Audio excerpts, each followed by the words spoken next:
Здравейте, приятели! Вече дойдохме току-що и на Ротердам да поразгледаме. Сега в момента сме на центъра на Ротердам. Тук винаги е облачно, винаги се вали дъжд. После спира. Средно 12 градуса е тук, 11-12 градуса по цяла Холандия. Нали мило така каза братчета? Цяла Холандия. 11-12. Ето се малко излезе слънце, но след малко ще мине половин час и отново вали.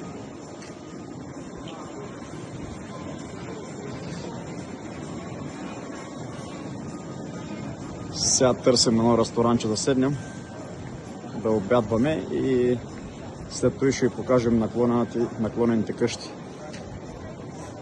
Така.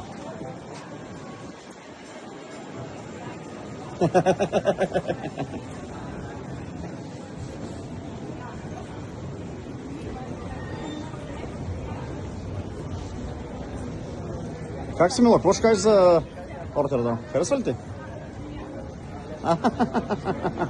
Не знаеш ли? Какво кажеш? Не впечатлява. А защо? Защо? Нали?